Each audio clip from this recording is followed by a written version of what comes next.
Okay, let's go. I can start. So you got all that? No. Oh, God, I was gonna say that would have been perfect. Yeah. What would have been perfect? I don't know. You're Just start it because grabbing? honestly, we should really just be starting where like we're just talking like this. Like Yep. it's all. You're So it's going. on. Yep, you're going Okay, now. well, you guys already heard me then. Awesome. Hey, everybody, Jared James here, and welcome to episode 90 of Today with Jared James. I am here today with someone who's become a bit of a regular, Miss Linda Yacoub, for whatever reason.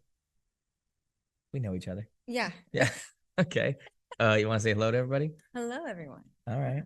Hi, Tom. Hello. Hi. Hey, Tom. Yeah, that's right. We're also here with producer Tom. Yes, yes. Yes. Producer, that's a good one. I like that. Producer Tom. Call him PT. Like, yeah. Pete. There we go. We're also here under a new setup, meaning we're trying something new. We're trying a different angle. We just moved from here to here. Yep. Okay. For any of you listening who don't know what here to here Right. means, yeah. From 5 steps that Yeah, way. yeah.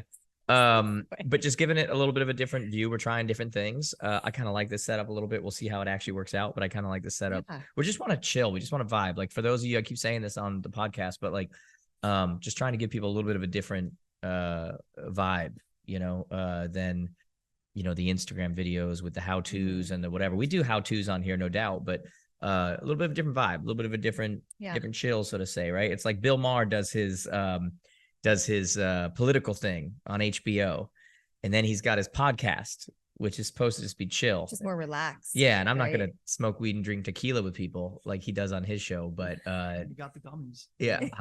You know what? For the record, that's blasphemy. Okay, I don't have the Just jumping Out on of- okay, I don't have the gummies. Okay. All right. As he's Well, pointing those, at yes, them. you're right. Those do say gummies, but not like what everybody thinks right now. Okay. I'm not a gummy. We What? do have mushroom coffee over here too. Oh my God. You guys are really setting me up. I also do not have mushroom coffee. Okay. Let's I be do, real. but yeah. He does have it and he has the gummies. But you know what's weird? Did I He pay didn't- for he either didn't- one of I was these? gonna say, he didn't even ask for them. Okay. They're Thank like you. randomly mailed to him. Like it's weird. Okay. So Anyways, if we're going to do this, Okay. okay, because you guys are clearly setting me up here. If you're going to do this to me right now, what really goes on is I get messages from people and they want me to try things. I guess they probably want me to talk about them on the podcast. And they send me stuff in the hopes that I'm going to talk about it or show it or put it on stories Endorse or do, whatever it's going to be. Right. And so, yeah, I got some gummies over there. I got some CBD oils. I've tried the gummies, but that also sounds bad. That's also not what that means. It was supposed to be a sleeping mechanism, but it made for a wild next day. But story for another day. Yeah. And then somebody reached out to me about mushroom coffee, which is not like coffee you have, and the next thing you know, doodle-doo, you're in the middle of, whatever. It apparently is supposed to be very healthy for you and whatever. I'm afraid to try it though, because I'm not really a mushroom fan. It's a fungus. So like, I think with you saying all of this, your listeners are going to be like, oh, all I have to do is reach out to Jared and say, please try this. Can I have your address? And you give him your address. Well, let's be very clear. I don't give my address to anybody. All of this was sent to the office. Oh, was it? Yes. Oh, What are you looking around for? I don't give my... The mushroom coffee definitely. Yeah. These are sent to the office. Yeah, I've got packages when I come in. They're in my office. I grab them. They're, it's awesome. But no, I don't give anybody my home address. Because this actually hits on 2 different points that we want to talk about. One is endorsing influencers. I do want to talk about that because that right? was, yeah. And the other one's office. Yes. Okay. So let's just get right into this yeah, now that you guys have tried to set me up as some kind of a, Dave Chappelle I mean, you set up yourself in up with the smoke, whole example that you wannabe, gave. which is not true on any level. Okay. If it's not, gummies, it's mushroom, whatever. Okay. Happened to be right in front of us. Yeah. None of this is okay. I also have been given athletic stuff. Okay. I have been given, like many things like this. Okay. So anyway, let's get to this. Couple of really cool things that are happening is we're actually moving our offices. And I really wanted to talk about this because this is kind of a big thing in the sense that, I make this joke on the road, and it's so true. A lot of times at events, I'll talk about how far everyone goes one way or the other on every topic today. I'm not just talking about politically, but I'm just talking in everything. And that pretty much is what happened with work, work from office, work from home. We went from everybody in an office, everybody goes, everybody whatever, to it was like overnight. We did the 15 days curb the flatten the curve. That's like a punchline now all these years later. But all of a sudden it went everybody at home, and all these companies went everything at home. Nothing's ever going to be the same. Nothing. So I make this joke when I'm on the road a lot, and I'll say how, we've become a society that's so extreme that we basically, it's like we get the sniffles now. We go on WebMD and see how many weeks we have to live. Yeah. And it's a joke, but it's like, it's true. And so the whole country, the whole world went crazy with like, everything is work from home now. Nobody goes into the office, and it like this extreme. And now we're seeing this other extreme where all of these companies are coming back in. Elon Musk kind of started it, and then Amazon and all these places started doing, Apple and whatever. And they're going, get back in the office or you don't have a job. A lot of it has to do with like productivity, right? Like they're realizing, I feel like somebody was saying that when that was all going on. Yeah. I mean, or it's the opposite. People are more productive when they are like at home or less hours. By the way, some like people are. Right now, yeah. Well, okay. There's been studies that like during an 8-hour workday, yeah, the most productive time you are is within that 4 to 5 hour window. Right. After that, it's just, you're not as productive. So there is study that shows that. Sure. But doesn't mean you cut your workday because of. Well, do you remember, Tom, do you remember? So I've been following this very closely because all of these things, all of these opinions to me always come from people who aren't paying the bills. And it's like, yeah, we should be working home. We should be doing it. It's like when you don't get that when you run stuff and you're paying the bills, you don't get the privilege of just like, well, we'll just do this. So we'll just do this. So we'll just do it. You need to be a little smarter about it. It's like how everybody has great opinions on what they do, but if they were actually the president, well, now your actions have consequences. Mm-hmm. So you can't just throw stuff out when you're at a barbecue and, whatever, it's a different thing. And so I was watching this very closely this whole time. And I remember my team even coming to me many times and being like, hey, we really need to look at work from home. We need to look at, we lost someone because we weren't doing work at home and all these other places were. And I remember distinctly at one point, I don't know if it was you or someone in our company bringing me a poll. It was like 77% of workers prefer to work at home. They're like 77% of workers prefer to work at home or whatever. And I'm like, are you guys freaking kidding me right now? Yeah. And if I polled 5-year-olds, 100% want to have candy for dinner.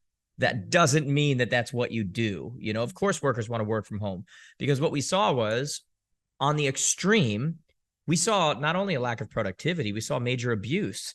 People working 2 and 3 jobs, not telling the other employers they were working these other jobs. Not everyone is, first of all, disciplined. Right. Like to sit there and work from home. Like even me, home by myself with no one, like no children or anything like that. I'm distracted because I'm looking across the room and I see dishes and I see this and that. It's like, I don't even feel like that I'm productive. Right. As a CEO of a company, like by myself, like I know I can't. It's like you're always looking for the next option, what to do other than what you're doing. One of the reasons I also know that.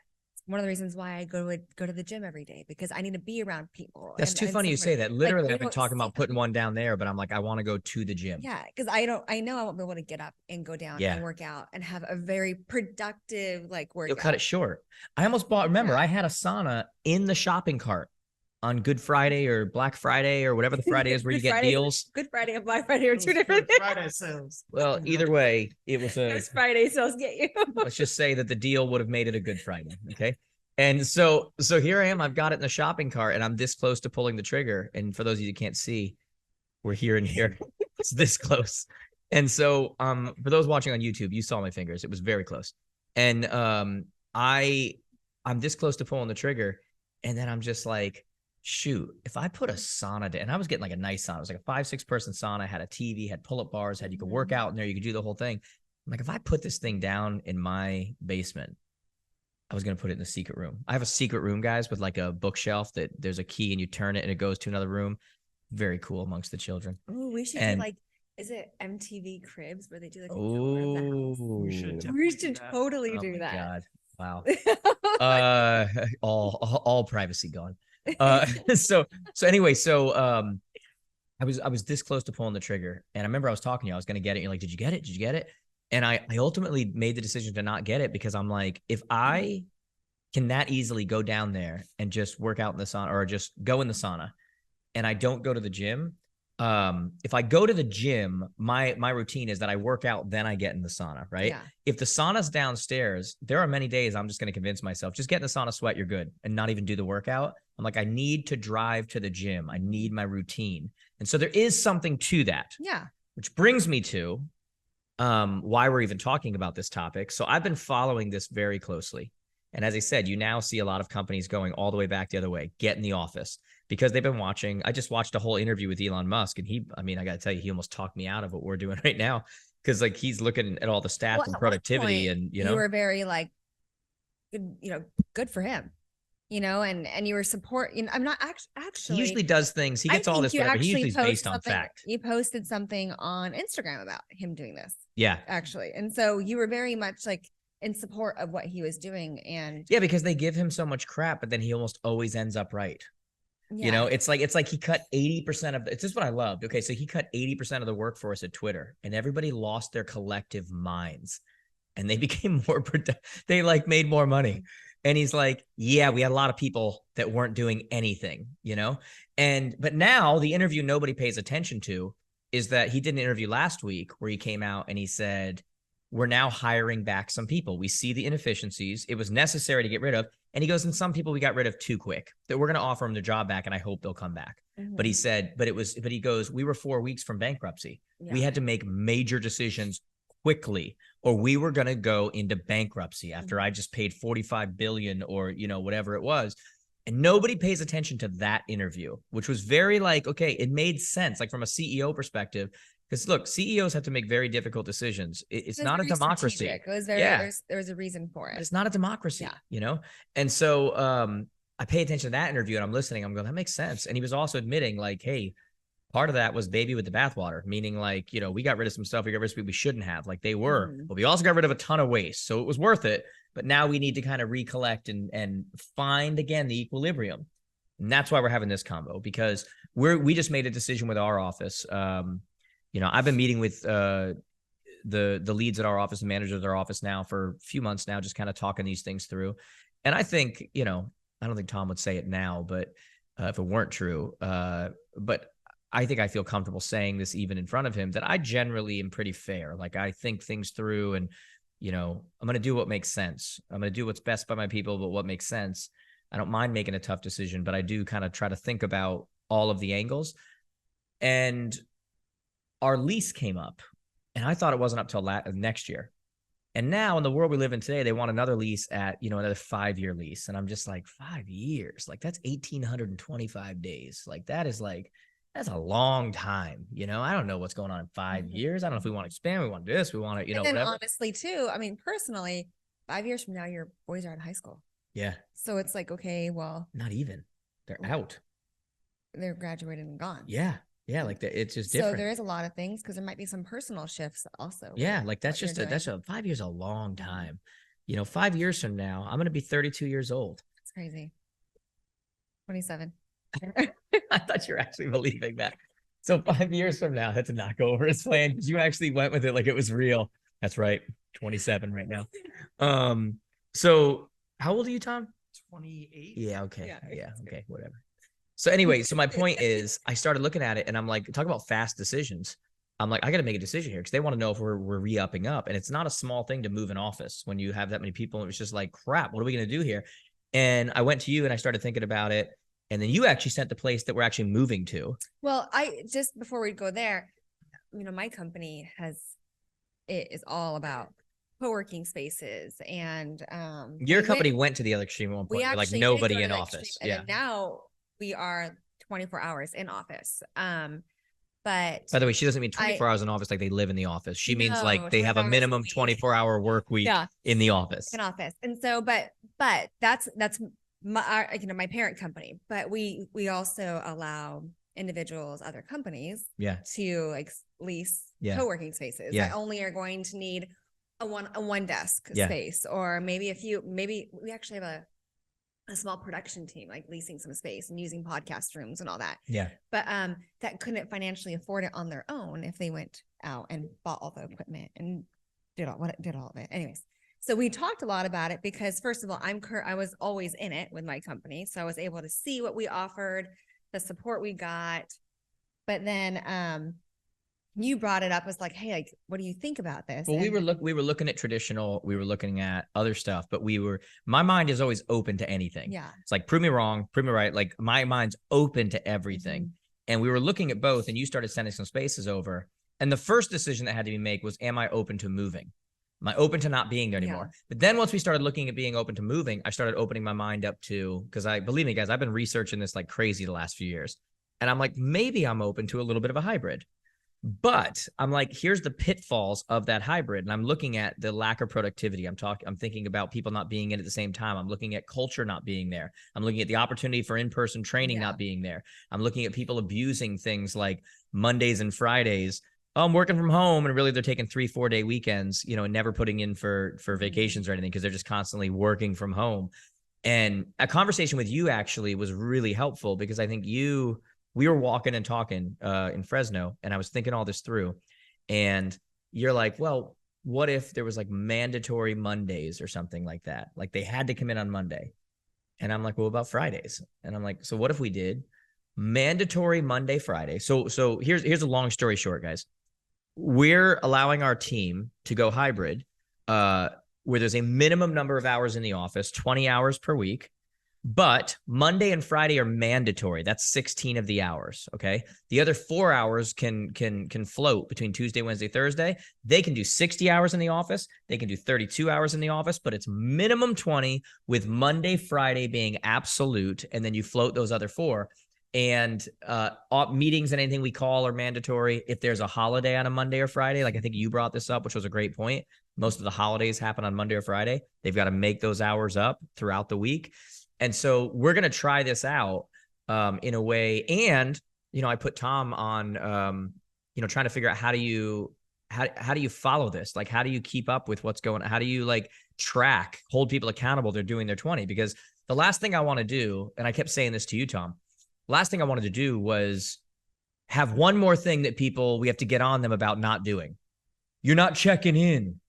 You're supposed to go and do, you didn't fill out your sheet. You didn't fill out your thing. Yeah.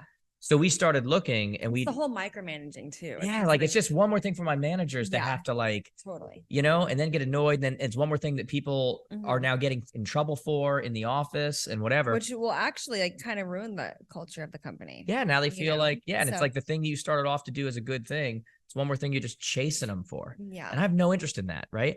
So we started looking at apps. I think you're trying one out right now, that literally what we're going to be able to do is draw a geofence around our area. And our area, by the way, it's the office, it's the outside. There's a restaurant on site. There's, whatever.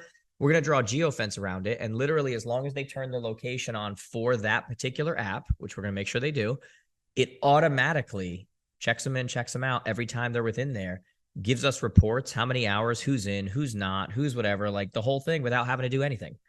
It's only costing. How are you liking it so far? You're testing it. Like, how are you testing it, and how do you like it so far? Yeah. So basically, I have myself and I think like info. That's just like our regular whatever email address. And so like I'm really the only one that has like the downloaded app. And yeah, I've actually been testing it for the most part yesterday and today. So we just started. Yeah, this is all new. Yeah. Oh. Yeah.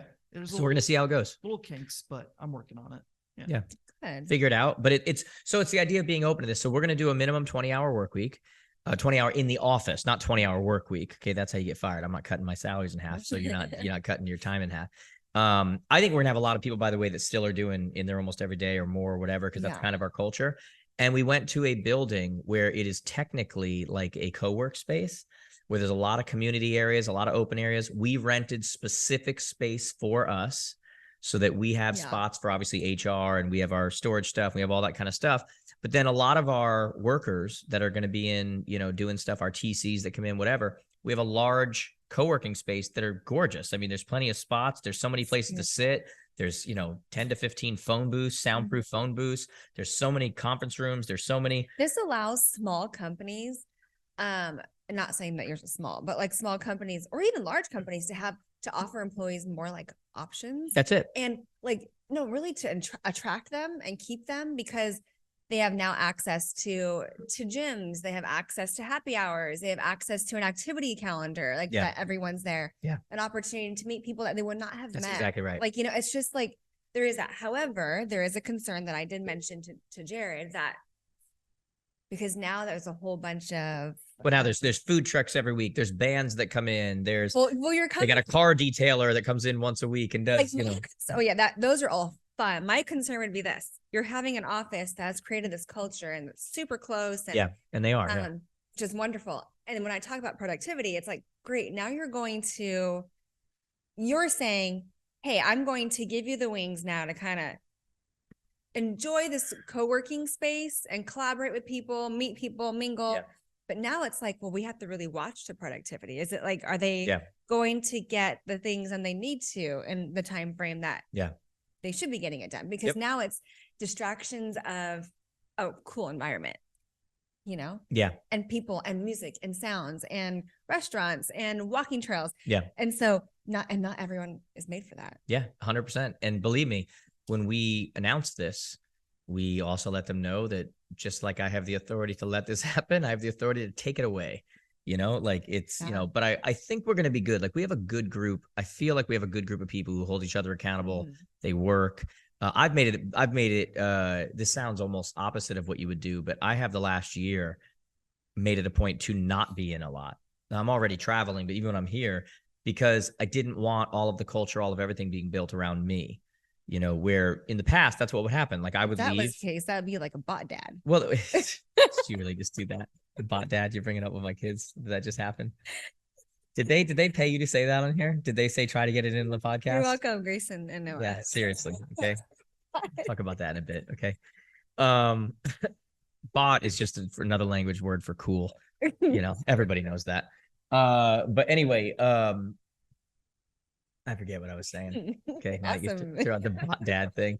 But anyway, so I think, we specifically for a year, I've just kind of like, I go in, I do whatever, but like, I've made sure that they built the culture around them, you know? So it's like when I hit the road or I hit busy times, it's not like, oh, Jared's not here now. And then, oh, Jared's back. And then, oh, you know, whatever. It's like, guys, no, you got to build this. You got to whatever. And I feel like we've done a really good job of that. And so we shall see. Jared was also saying like this whole co-working, I mean, it's those that are considering possibly moving, at least coming up, like at least consider a co-working space. Like they're amazing. It's just a new world. And it saves a ton of money and like your bottom line on things. But like Jared's like really having my own building is more of like for ego like purposes that has like my name on a marquee. Like I don't need that. Like I don't need my name on something. Like it's I'm so sick of seeing my name everywhere, to be honest. Like I'm over it. People like that's what makes them happy. Yeah. Is my name on a building, my name on a marquee, and there's only 20 people in there. Yeah. It's like we pull up on our building now, we will. My kids will be like, there's your name, there's whatever. And I'm like, it's awesome. A status thing. And it's cool. Like, right. It's cool to have like their dad's name on something. And they're a part of that because they are James. But like, instead, Jared decided to buy the street. It is. It's on James Street, isn't it? You're right. So I guess I did kind of. I honestly, like when I found this place and had him take a look at it, I was like, oh my gosh, babe. It's on James Street. Yeah. Like, it was a prerequisite that they changed the name of the street to James Street. We got the street, you guys. Yeah. You know, it's just a little thing we asked for. Anyways, it's super cool. No, it's a very cool spot. So it's going to be great. It's we're doing that as of July 1st. And it's a major move within the company. It's a move amongst the way that we're working and that we're, you know, I've just gotten to the point where, and I think we found that balance and we have the right people in place where there's a certain sense of responsibility and accountability where, you know, people we're in a culture right now where, especially young people, they just jump from place to place to place to place. There's like no loyalty, no nothing, no, you know, whatever. That's also on our thing of talking. But it's just the truth. And so, you know, there's some of that, there's nothing you can do about it. Like with those kind of people, it's like, bye-bye. You say, I don't want you to like, you say, oh, young people are like this. It's definitely a generational, like it's like they were brought up in it. It's not like it's their faults, but they've been brought up in this world of like, just like baby boomers are loyal. That was their culture. 100%. That was their culture. That's what you do. Well, look, when they go into to seek employment, they will look at the long-term investment. So they want their 401, their pension, their retirement. And they want to tell people I worked there for 45 years. Exactly. Yeah. I'm sorry, but is it called Gen Z? No? It's actually called Gens. You're kidding me. Yeah, I am. Yeah. It's like that's like the grocery store Big Y. I corrected somebody the other day. I'm like, I'm sorry, I just don't want you to sound foolish in front of the people. It's pronounced Biggie. It's Biggie. It's not Big Y. Yeah. But Gen Zs are more like, what are you going to offer me today? Yeah. Is that remote work? It's not about what they're offering to you. It's like, what do you offer me? What are you so going to give me? It's interesting. And I was actually on a generational panel. I don't want to shift over that way, but are you done with like the whole office move? I don't want to cut you off on There's no agenda here. I think that would be cool though for you guys to do a big announcement like on your social page of like. We'll probably do something. We've got a lot. She took a couple of baller pictures yesterday. I got to get those over to you. I think it'd be really fun just because I don't know people are opposed to that. I actually at my office, we do have a brokerage. Real is leasing some space in my office. And it's the coolest vibe because first of all, for real estate, talk about opportunity to be in front of people. Yeah. And create relationships and potential leads. Oh, like great. Those kind of spots are great opportunities for real estate people. Yeah. Yeah. We have, I don't know how many buildings, but we only have one brokerage that has literally invested in that. And now they have so many, like that's like referrals all for them all day long. But it's the balance though, between because with their advertising on the road, in the office. Yeah. Within the company, within the co-working space. Yeah. It's so cool. Yeah. Isn't the place that you're going to use you? Didn't they say they wanted to use you for like, they like were looking at your podcast. Yeah. I'm always wary about that stuff. Like but I don't. Yeah, I guess like 100% like invested in selling. Yeah. Buying and selling. I just want to go in and be a tenant. Like I just want to go in and just pay and saying just the opportunity to like spend a few $100s here as a write-off and hope and all the referrals that you might get off of it is pretty cool. But generational differences. I was on a panel and it was baby boomers. It was Gen X, millennials, and Gen Z. What are you, by the way? Because I'm on the verge. I was gonna say I'm the last year of millennial. Let's go. Yeah, 5 years older. Like 5 years older. So if I signed a lease for 5 years, you would be And we talked about like the differences, like and how Gen Zs describe what hard work is versus your baby boomers. Yeah. And there is something about how Gen Zs they want to know what you're going to offer them today. 100%. That's why I said, it's what are you going to give me? What are you? And it's like, I'm pretty sure I'm giving you a job and the reason you have a car and a house. What else did you want? Like, sorry. It's a little different way of. Interesting. The gentleman that was on the panel was very much like that. Yeah. He's like, I want to know, like, I want the higher dollar versus like the matching 401. That's what they would want. And so they never actually. The long term is not. Yeah. Because also when you talk about, they're not even thinking I'm going to be here for 35 years, build up my 401k, they're like, I got like 6 months. I'm going to start looking. I'm going to see what. It's just a different. And the thing is, I don't think we know the long-term effects of that yet. I really don't. And because I always say this to people, like when we have people leave or whatever, I'm like, you sure you know what you're doing? Because it's just part of the culture. And I'm like, at some point, you got to pay the piper. And what I mean by that is when you have jumped from place to place to place to place, and now you're 5 years into your career and you've worked at 4 places. Eventually you go to, because it becomes part of your pattern. Now you go to that next place, right? And you always think the grass is greener because I've never talked to someone that said I'm going somewhere else because it's going to suck less, more than this job. It's always going to be the greatest thing ever. Well, they told me I'm going to, and they reverse age and they do, whatever. Right. And so at some point though, all of those moves start to add up and you're going to start hitting. We haven't seen the side effects of this yet. Companies can start looking, going, you got 4 companies in 5 years. What's going on here? The commitment time. Yeah, we don't really. We're going to invest in you. And I'm telling you, the market's changing now with everybody coming back to office. You can't do all those multiple jobs at once with all the whatever. Piper's going to get paid here. And for a lot of these people, the ones who actually stuck it out were mature and loyal and looked at actually building deep into the company that they're actually in. They're going to win out. Oh yeah. Like they're going to win out. Like I look at, even look at Tom right here, right? Like, yeah, there's Tom, right? Tom has seen people come and go, right?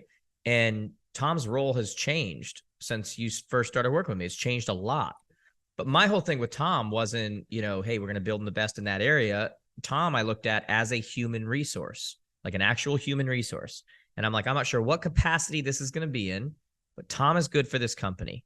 And so we're going to figure out, where he fits, what's best for him, what's going to challenge him, what he likes doing. We have conversations at times, like, what do you like? Like, where's your whatever? And then what happens over time is Tom's going to benefit from that loyalty in the sense of, you know, his role in the company. He'll benefit from the sense of financially in that company. He'll benefit from, you know, his opinion mattering and having say so in things. He'll benefit in a lot of different ways that you can't get by being the Easter bunny. Hop, hop, hop, hop, hop, hop, hop. At some point, you're going to pay the piper, you know, and it's a lot of people, because they see it around them, they don't have the foresight, the maturity to realize, oh, this isn't good. This doesn't end well. You know what I mean? Like at some point, this is gonna come up, and it just, sometimes I just want to go shake people and be like, you're killing yourself right now. Like you're literally hurting yourself right now. You think you're doing good, but you're hurting yourself, and there's no going back. Like once you do this, once you jump around, there's no going back. That's your resume. So you're either going to lie on your resume and someone's going to catch you, and now you're like blacklisted, like you're, you know, whatever. Or you're going to have to explain, you're going to have to come up with a great story of how you matured and that was wrong. And you're going to have to come up with something, you know, but it's gonna, you know, it's interesting. So you have that, like I think it is Gen Zs. I hope I'm saying it right. Gen Zs. And then your baby boomers, you know, they're hard to adapt to change. Like it takes them longer to adapt to change. They don't like change. So like, which hurts them when us millennials we've experienced we literally have seen technology go, and we had to adapt to it. Talk to my kids and like, hey, you tell them we used to not have a cell phone. They're like, what? I know. We're more fluid into that though. But your baby boomers end up being asked to retire early and like leave early. It's because they're a little slower. They don't want change. They don't want to adopt to that. Then you have the looking at the keyboard when they're typing. Oh my God. Yeah. So like, it's so different. I was trying to look for a note of mine because on a panel, I took some notes from a baby boomer that was on there. And he specifically said that was one of the things that really takes him out in a lot of like if he had to leave at the age of 50 or age of 40, you know, whatever, he would not have anywhere to go because he has no idea how technology has like really taken the workspace. Like, and he can't do that. And but my father is a baby boomer, 62, and he will retire at 43 years at the company that he's at. Which for his generation, there's honor in that. It's look what I've done, look what I've whatever. Like this is, and it shows something, and it really does. But somewhere along the line, like, but now at the same time, I want to also say that, you know, we don't want to sound like, you know, get off my lawn up here. No. We're talking about the realities of like, look, whenever there's change, there's good to the change and there's bad to the change. That's how it works. Right now, we're talking about the downside of it, you know, that hopefully will help someone to like, you know, don't do that. But let's talk about too. I mean, this next generation, one of the things that has opened up to them too is they all want to be influencers. Oh yeah. They all want to be influencers. And there was a time when everybody laughed about that, but we do live in an economy. We live in a world where you can, if you really set your mind to it and you're not, you know, the end goal is not that I'm going to be a trillionaire or whatever it is. Just about anybody with the right focus, with the right consistency, with the right whatever, could actually make a living off of focusing on the things they actually love. Like that's a reality in today's world that was not a reality, you know, 15 years ago, right? Correct, yeah. And this was never more true than, you know, I get this is weird, but it's just true. Like on Instagram and Facebook and TikTok and all these different places, I get money for like making reels and I should really make more of them. Like it's amazing. I don't think about it because that's not where my source of income is. Otherwise I would be making them all the time. But like you and I were talking because I had a deposit into my account and I was like, baby, this is like when you really think about it, I did a reel a day. I would make 6 figures just shooting a video. That's insane. Like who would have thought that, you know, like 15 years ago, 10 years ago, 5 years ago, whatever it is, but it's a reality in today's world. It's so sad because at the same time, we're so influenced on, hey, what are you drinking? You know, and like, what are you doing? But why is that sad though? Because isn't that, would you rather be influenced on marketing that tells you what to think? True. But because you're being influenced by people you look up to. So many people look at others as like the bar to be at, or like, I want to do that. Like, I completely see what you're saying, but like, I actually think it's like word of mouth on steroids. It's like, there's no better advertising than when you go to a spa and then you tell your friend, go to that spa, or you're talking to your sister or you're whatever. Like it's, or my kids come to me, they're like, I want to eat at blank.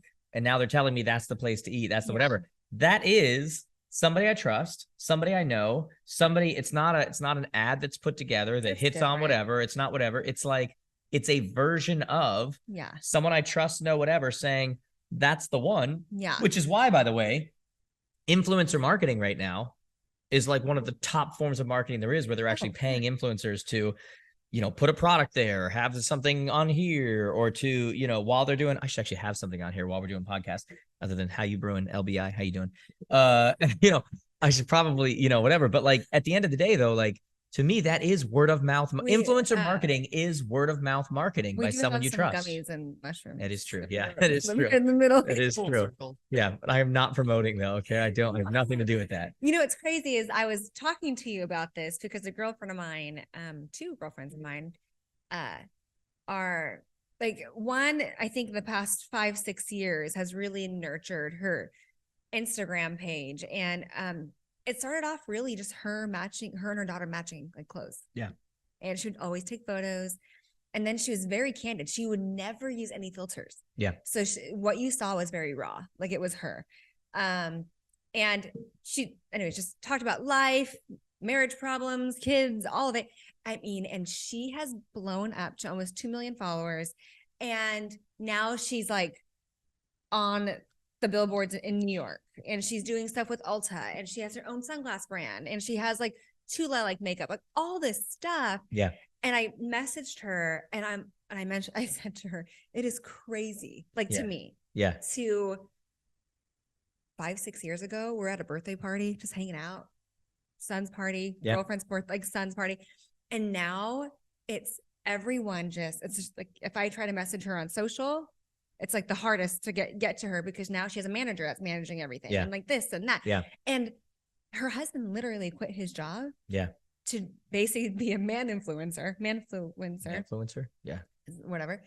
And doing the same exact Makes thing. sense. Like, and they are growing this empire together based on just being like very transparent. Being relatable. And then, you know, Caroline Collins, yeah, you know her as a friend, and she's a friend of mine as well. And Caroline Collins, the same exact thing. She loved dancing. She's the new news anchor. Are we talking about Caroline? Caroline. I've never Caroline. heard her last name. That's the first time I've ever heard Collins. My girlfriend Caroline. I didn't think it was Collins. Yeah. Love you, Caroline. But didn't know your last name. Yeah. No, like she was in Fresno, and she decided, you know, like she loves TikTok dancing. She's a news anchor. Yeah. And blew up like on TikTok, and then her Instagram handle. And then she now is able to she's now in Houston and doing some work there. And she's just, I mean, it's amazing. I'm telling you, it's word of mouth on steroids. And companies it's just like hand them 100. How often do we get things like people will be like, what's that protein drink you're drinking? But the crazy 40 grams protein, 0 grams sugar. The crazy part is this though. It's not other companies handing you stuff. It's now like Krista Horton, where that's my girlfriend back in California, where now she's creating her own. I was going to say, once you realize that you have the influence, why are you promoting other companies? Yeah. And now she has her own like spritzer. Well, that's the whole Kylie Jenner. That's the whole Kylie Jenner thing. That's the whole, what's his name? Mr. Beast. You know, that's the whole Logan Paul. That's the whole, they're like, I'm no longer gonna accept peanuts to be able to say, hey, go eat these peanuts, exactly. You know, whatever. They're like, I'm going to have my own company. The thing you're going to pay me a ton of money for because it's worth it, I'm just going to leverage myself. Totally. And say, hey, let's build this brand, but it's my brand. Exactly. But that's literally, that falls in line though with what we've been saying for years when we talk about database and social and all these things. Like I've been teaching this for years, direct to consumer, because then you have the influence with these people, right? We did a whole thing at the last advance about why would you build your business on rented land, on land you don't own. Yeah. When you have a database, when you have direct access to your consumer, you're able to build a transaction coordination company, build a marketing company, build a CRM, build a, you know, whatever it's going to be, because rather than having another company come in and go, hey, we'll pay you to promote, well, you know, whatever, you go, no, thanks. We'll just use that influence and we'll just build our own. Like that. That's what they're doing. That's what like Krista started off at, you know, great. I'm going to charge you $500 a post. And now it's like, wait, I am just going to get the revenue myself directly. Yeah. And endorse myself and the product, have my husband support me. And that's it. And it's been honestly, for me, like it literally just brings so much joy to see someone that I've known that just really started doing something just because she loved hanging out with her daughter and matching her. Yeah. And now it's like she's in New York on billboards and doing big things. Yeah, it's crazy. Her life is just so simple too at the same time. But it doesn't even have to go to that level though. Like that's the thing. Like we were just talking about this at the beginning of this conversation. And we were talking about those checks that I get from Instagram and Facebook. It's like, they can make 6 figures just making videos. Like if somebody wanted to, they could legitimately just do that. If they focused on it, they had the right, especially with the way that the algorithms are changing right now, where on most platforms, it's not even about anymore how big your following is. It's how relevant the message is and does it catch on, you know, with the people who watch it. People get lost in that. People get lost in like, how many followers, and then they go and they buy. I always laugh about this because you'll look at people or someone, will be like, oh my God, look how many people they have. And I'll go look at it. I'll go, fake. That's a fraud. And they're like, what are you talking about? It's a fraud. Like whatever. Because there's certain things that tell you it's a fraud because what you have, and for all of you listening right now, we know who you are. Yeah. We don't. Seriously, I had a guy. I mean, let's be honest. I had a guy come up to me at an event last year, and he's a real estate coach, like everybody who can't sell real estate. And he's a real estate coach, who I've never heard of. And he's like, oh my God, man, I idolize you. And he's like, how do I do this? How do I do that? He sends me a message on Instagram and I go look at his account. He's got 5 times as many followers as me. Okay. Now look, I'm in this industry. I feel like I know most people in this industry. Okay. If you have 5 times as many followers than me, chances are I've heard of you. Yeah. Nope. Never heard of him. Never anything. And they're fake. I mean, there are things you can see that tell you that they're fake. Okay. People buy bots. You'll see like, in the first couple of minutes, when they post something, it's 3 minutes in, it's got 4 likes. And then by minute 10, it's got 420, it's like people buy those bot things. Yeah. It's like, or you see people's stuff. Every one of their things has 600-700 likes and 3 comments. Yeah. That's fake. They bought followers and they're buying likes on the things. Right. And so I literally wrote him back and I said, look, man, step 1 to being a great coach in this industry, don't be a fraud. Mm-hmm. Don't start off as a fraud. You don't have 200,000 followers on Instagram, and with 1 comment on each one of your posts with, whatever. I'm like, just stop it. Be That's honest, just, be transparent, it's just because, and the reason why, this is why I get so like serious about that. It's because your motive is wrong. Mm-hmm. Okay. So like when I get people all the time, like, I want to be a speaker like you. I want to get into speaking. Well, you definitely inspire a lot of people, which is great. Is great. But I want to make sure I'm coming off right here. Like, I'm not saying that's a bad thing. My point is that when people say, I want to go be a speaker like you, I want to go do whatever. My question, the place that my head always goes to is why? Do you want to be a speaker because you feel like you have something to offer and you want to inspire people and you want to be able to help people do, or you went through something, you feel like you have something to share now you want, or is it the status? Or did your dad not hug you enough as a kid? And now this is your way of getting attention. Filling in that. That now it's everybody else's, responsibility to make you feel important, all under the guise of that I'm helping everybody. And that's what you get a lot of, is you get people who they just want to be influencers. They want to be this, they want to be that, really because they just want attention. They feel like that's going to fill it, and that won't fill it. Like that doesn't do it. At the end of the day, that's not going to do it. Right. Yeah. And so I'm always kind of wary about that, because it's almost like I remember growing up in the church, it was like everybody wanted to be a pastor, but the best pastors were the ones who didn't want to be pastors. You know what I mean? Because they didn't want all of that. They didn't want any of the, whatever. To me, it's like that principle has always lived on in my life, in the sense that, this, like I'll talk to you before events and stuff, and you and I'll just be hanging out and talking and whatever, just being normal. And then all of a sudden I'll be like, oh shoot, I got to go do this thing, which means I'm gonna have to be on, and I'm gonna have to, whatever. And I'm gonna have to whatever, because there's a price with that. And anybody who just wants it for that attention, it's like a misuse of, not the power that you have, but the influence you have, whatever. It's like, what's his name from Marvel, when he gets the 5 Infinity Stones, it's like for the wrong reasons, it's like these things have great power, but in the wrong hands, It's not a good thing. Right. And so the influencer thing is real. It's awesome. It's incredible that people can go after what they're passionate about and they can do whatever. My thing is always just, what's the motive? Mm-hmm. It's the motive behind it. And it's so time consuming. Like, I mean, are you in the right state of mind, like, to do that? Yeah, because you start doing things just to have something to post. And it's like, well, how real is your life then? Yeah. I mean, Caroline has talked about that. Like, it's like, she'll even say, like, I can't pick up other things right now in life just because I'm so busy with just like the people that she is bringing content to, that, I mean, yeah, she's swarmed. Like, she'll go to the gym. Yeah. She will, I guess that's pretty much it. Like, she'll go to the gym, do something right before work, and she's a nighttime anchor. Yeah.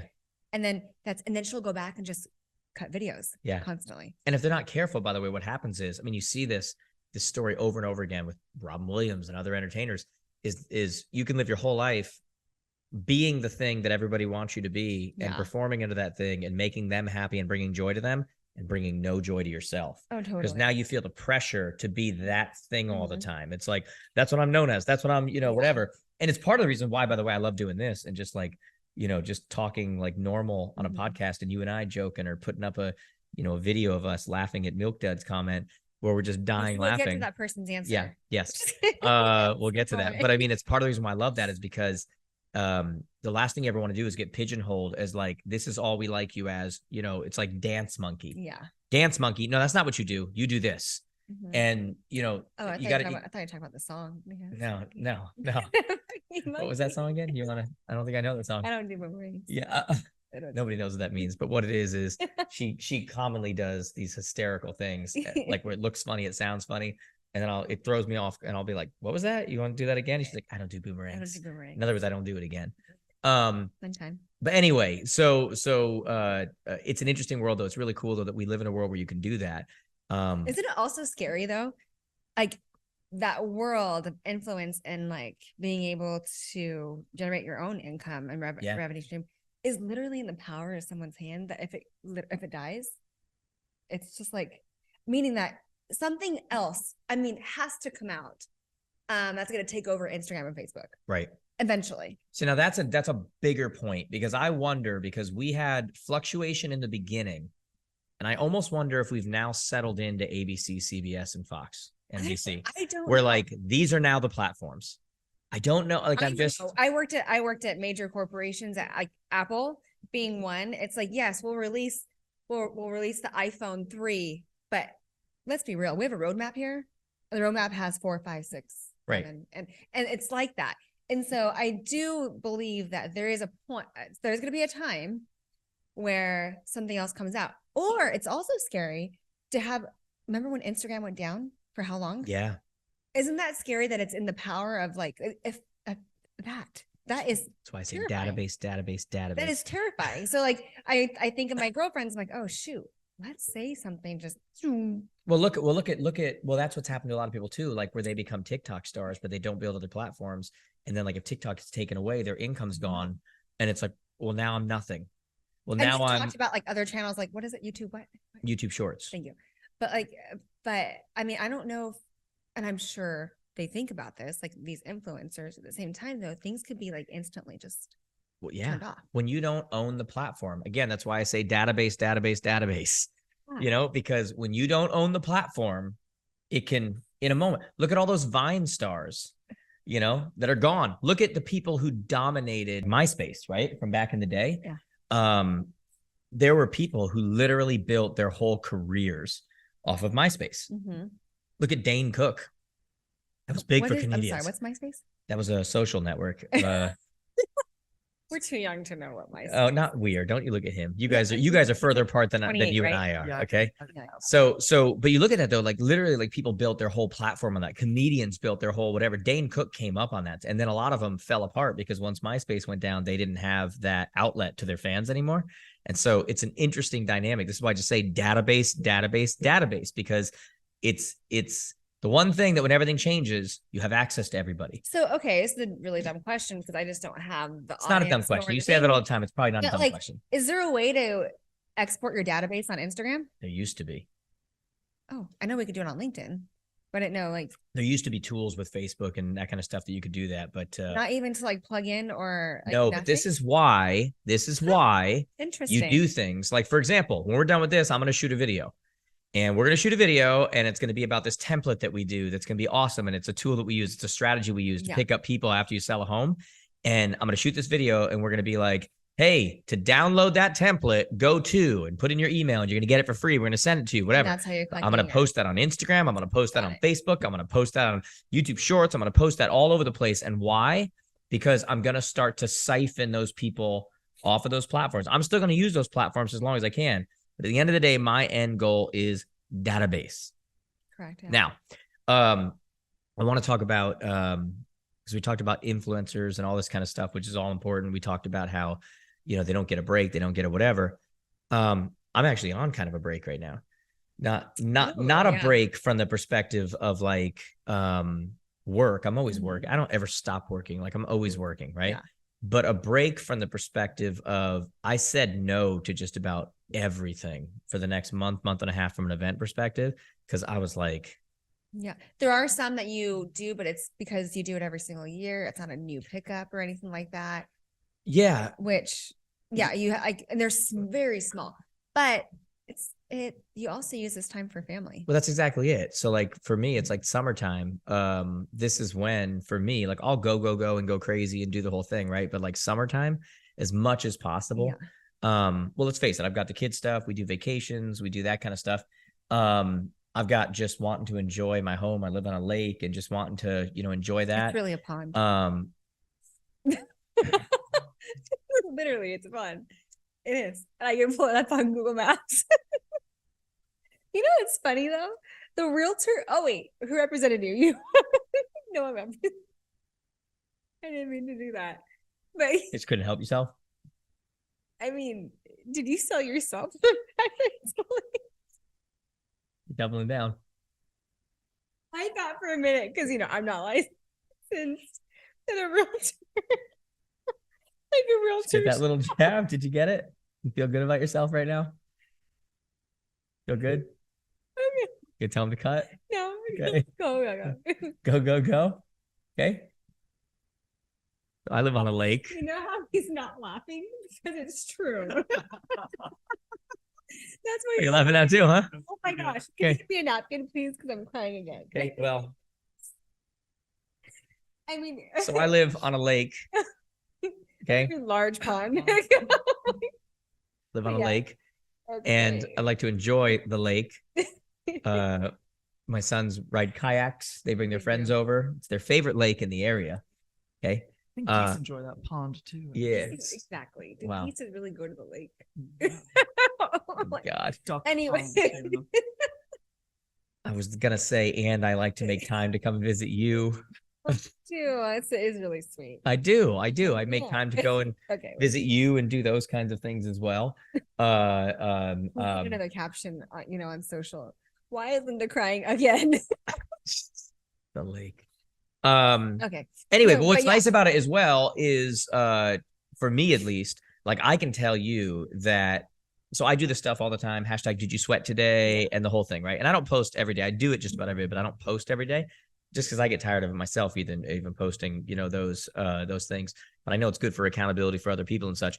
But it is so much easier. Like I almost need the break from the constant road, just to get in shape. Not get in shape like in the sense of like, that you and I fluctuate like 5 pounds or something. Well, I'm like, okay, so okay. I'm like, but my point is like the difference between in shape, out of shape is. It's all relative to the fact that we try to do really well. We try to eat really well. We try to, exactly. Yeah. But man, is it easier when I'm home. Like when I'm home, it is just like so much easier to just get in my routine, get up, go work out, go for a run, whatever the thing's going to be, have my protein drink after I do whatever, make my thing that you taught me to make with the rice cake and the peanut butter and the sugar-free yogurt and some berries in it and whatever. We'll put that recipe out. So much easier than when you're on the road. And absolutely. Yeah. Where like my favorite thing is like I'll go. I love to go to a nice steakhouse, get a steak, some potatoes like gratin, a vodka or two or whatever. But like when you're on the road a lot, you're like, I'm not gonna eat steak every night and have vodka every night and whatever. What's nice about home is like not only am I on it as far as like working out like crazy, eating really well, doing whatever, but I like hardly ever have a drink unless I'm going out to like, you know, my Bin 100 thing, or like I'll have a drink there, but like I'm really not drinking. I'm not eating terribly. Yeah. Like you do this really consistently when it comes to summer. Like it's you literally like do not allow you to cross like a certain boundary, meaning that this is the time for my kids. Yeah. You know, your travel, vacation travel Yeah. with the family. Any travel is going to be with you or vacation. Like recharge, whatever, however that looks like. Yeah. Get back on track. And then we all know once you hit Q3, it's like busy season. Here we go. It's back to back. Here and we the go. whole team is busy. Yeah. But keep in mind, yes, you say you're taking the summer off. You're also moving during the summer. Yeah. The company. So there is well, I say take off. I mean, I'm not taking it. I mean, I'm working the whole time. I'm just not traveling everywhere. Yeah. All those emails that are unread that have been on my thing for the last 4 months, they're all getting answered now, and it's all getting finished. And all the things that I've been wanting to do, now I'm preparing for the advance, and I'm getting my notes together, and I'm getting so there are just some focused. Big things. Yeah, it's just the road is tough to focus because like you'll get. I have a thing where unless you call or my kids call, I really don't pick up, right? Maybe if Tom's calling or whatever, but like for the most part, I'm not on the phone a lot. Tom, he's just saying that because you're right here. Yeah, but no, it's true. Like I don't, like I'm not the easiest to get a hold of all the time. Like it's just like you guys are like, it's the inner circle and that's that, right? Like it's, whatever. But that like even when I'm on the road, it becomes difficult because like you're so used to me getting back to you so quick. Even if I'm on like meetings, you message me, I'll like message you right back, whatever. And then you hit the road and it's like, okay, it's been 4 hours. So love funny. you. Where are you? Yeah. Hey, remember me? Yeah. You say all this, and I want, because a lot of your audience are in real estate space, you have no problem saying, hey, I'm taking vacation. I'm going to be on airplane mode. I'm just doing emails. It's so funny. Like, and I've been in the real estate space, not as a licensed agent, but I used to run a multiple listing service. Agents would never an agent that attended. You talked about this at the advance. Yeah, that's a big thing for agents. You talked about this at the advance. Yeah. Like, I think they don't want anyone. They don't want anyone to know, or especially their clients to know that they're away. Not even on vacation. Even coming to my event. They're coming to my event. I'm out of town, which means you're not available if I need to go see her. I need to whatever. Crazy? Nobody can know. It's almost like enabling them to. Not almost. It is enabling. I had a client. A potential client actually that we're still hoping to work with, say, hey, I would love for your company to do a demo. Yeah. And the salesperson that was actually working with them said, yeah, but I want Linda, the CEO, to do a demo. Yeah. At 8:37 Eastern time. Yeah. Which means I don't even know. 5:37 at my time, Pacific time. Yeah. Because that's when their office meeting starts, like around 8:30. Yeah. And I want this and I'm like, I'm not gonna create this. We have an organization here. Like there's people who do that. You don't just call on me. Because if I do this as a client, they're gonna expect. Now you're customer support, now you're tech, now you're everything. Yeah. CEO, first of all, like I'm not really doing a sales demo like for you and the team. But I say all this because when I heard someone at the advance say, oh my gosh, my client can't know, I won't post. They wouldn't post the advance. Yeah. Because then my client will know or they'll hold it and they'll do it a week later. Enjoyed last week. Yeah. Isn't that crazy? It's not crazy. It makes sense, but they need to get over that. Well, yeah. I mean, the fact that you're educating yourself so you come back with more marketing tactics and support for them and all this other stuff. You couldn't be more right. You should. I love that you said that.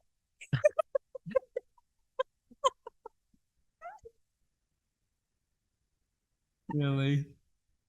Really? Oh, words of affirmation. Is this the love language? Is that the love language? Words of affirmation? She doesn't even care anymore. Point doesn't matter. All I know is he said. All I know is he said. I'm like, you could not be more right. Yeah.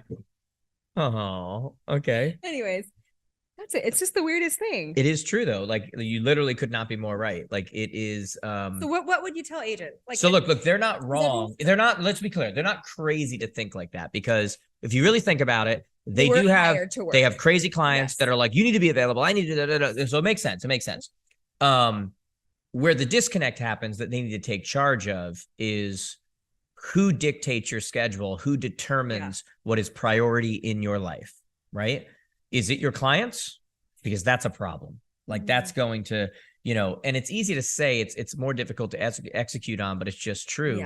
Is that, once you set the tone that I will fall to your needs. I will fall to, you know, I will get in line with what you expect of me, regardless of anything else or whatever. In some way, you've lost the respect of who you are as a professional. Excuse me. Yeah. You've lost the respect of who you are as a professional, and why they're paying you the money they are. Burnout too, though. Yeah. And this is why we push so hard on infrastructure and everything else, because, you know, I get the same thing, right? I get people who reach out, and this is how I answer it. I did this the other day with someone, like yesterday. I get people who reach out all the time, and they'll be like, I really want to work with you. I look up to you. You know, you speak to me in a way that whatever, I used to be with so-and-so's program, but I want to coach with your program. I want to be one of your students. I want whatever. What's your and address? I'm like, what's that? What's your address? Yeah. What's your address? Yeah, exactly. And your time. You know, they'll literally say that. They'll be like, you know, I look up to you. You know, I used to coach with so-and-so. You speak to me, you whatever. And, you know, I need a coach. I want to get into whatever. And, you know, blah, blah, blah. And I'll say, great, you know, give me your info, whatever. I'm going to have someone reach out. No, I really want to talk to you. You know, I need you to, you know, I want to talk to you to do whatever. And by the way, will you coach me? And by the way, will you, you know, whatever. And I get where they're coming from. First off, I already know they have a problem in their own business delegating if they're expecting me. I mean, first off, there's just a complete, well, I guess second off, because I already said first off, there's a complete lack of awareness of the fact that, you know, there's a lot of other things going on here. I can't come and talk to you. You know, I don't buy my followers. Those are real. You know, like there's a lot of other people that I'm talking to here and doing whatever with. But my greater point in that, though, is why would you want to work with my organization? Why would you want to trust me as the person running that organization and show you how to run a business when I clearly am not even doing that myself? Yeah. If the moment you call on me, I'm so desperate for your business that I break all of our principles, everything we've set up, all of the infrastructure, everything, and go, okay. How do you then work with me, take my advice, and trust what I'm telling you to tell you to do opposite, when the only way that I got you to be in that position was by not following that myself? And I don't think people think like that. But the mature side of you has to step up and go, you know, yeah, he's right. Like that's not good. And that's why I continually put myself into the circle, the pattern of not respecting my time and not respecting myself, allowing other people to decide, you know, what the hierarchy of needs are for me, allowing other people to determine. I also feel like that individual doesn't truly believe in your coaching, not coaching mechanism, but content. If he is not able, the overall organization, it's like, I want to hear from you. Well, if you said, oh, I have a coach that's actually better and that could actually support you better right now. Right. And they say no, and they push back, that they really aren't a true, like, they don't even, it's like not a judgment.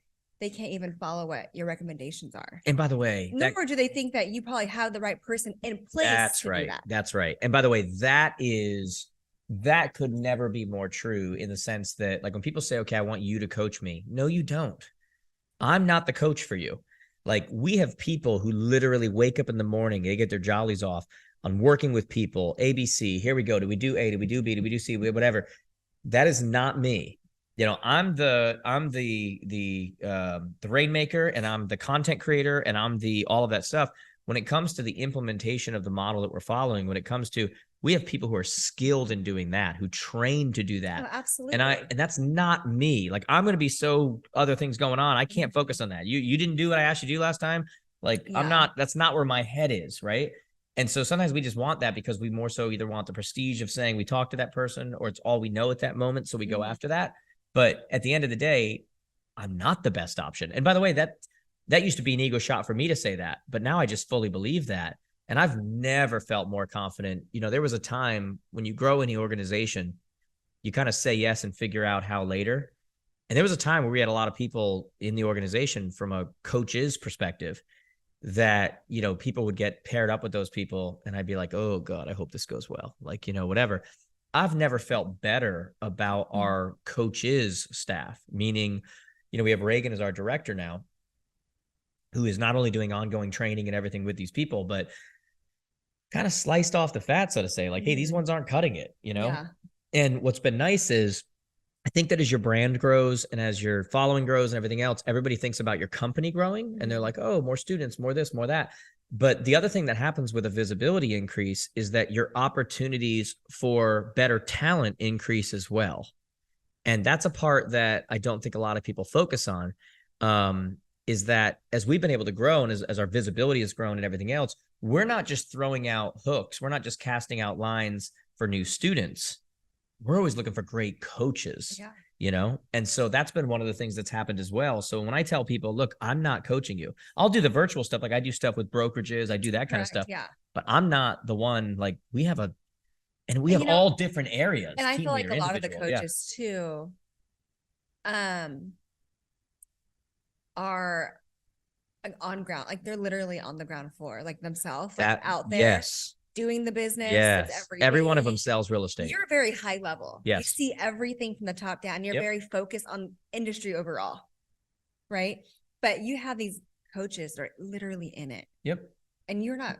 I'm hearing from them. I'm hearing from our director. I'm hearing from students. So I answer my DMs. Be the student. But I'm not, I'm great at filtering that. So obviously I've sold a lot of real estate. I know the industry. I come from that. But when I'm answering my DMs and I'm talking to our director and I'm talking to our coaches and I'm hearing what's going on, I'm a great filterer of that information and then putting that content together. I'm good at kind of slicing through and seeing what's really going on, following the headlines, what's happening, talking to a lot of my friends in the industry who are making those headlines, you know, what's happening. But when it comes to, you know, I'm driving down the road for my third showing of the day, you know, and whatever.